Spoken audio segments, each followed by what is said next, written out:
Presiden Ukraina Volodymyr Zelensky bersumpah akan membalas dendam atas serangan yang menewaskan 7 orang dan melukai 144 lainnya di kota Chernihiv. Hal itu ia katakan dalam pidatonya yang disampaikan pada Minggu 20 Agustus 2023 dini hari di akhir kunjungannya ke Swedia. Bahkan ia menyebut akan membalas dengan balasan yang luar biasa. Mengutip Independent, Zelensky mengatakan bahwa 144 orang yang terluka, 15 adalah anak-anak. Adapun 15 korban lainnya adalah petugas polisi, kata Menteri Dalam Negeri Ihor Klimenko di Telegram. Klimenko mengatakan sebagian besar korban terkena serangan saat berada di kendaraan, menyeberang jalan, atau kembali dari gereja.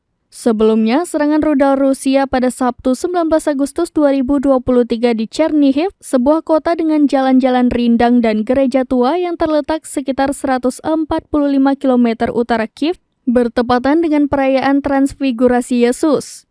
Sementara itu, jumlah tentara yang terbunuh atau terluka di Ukraina sejak invasi Rusia mendekati 500.000 orang, menurut perkiraan pejabat Amerika Serikat tanpa memperhitungkan kematian warga sipil.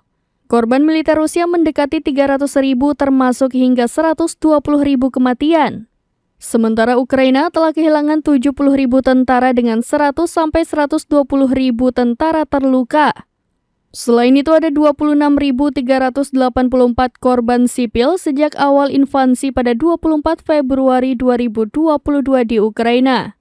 Perhitungan ini menurut perkiraan terbaru dari Kantor Komisaris Tinggi PBB untuk Hak Asasi Manusia atau OHCHR.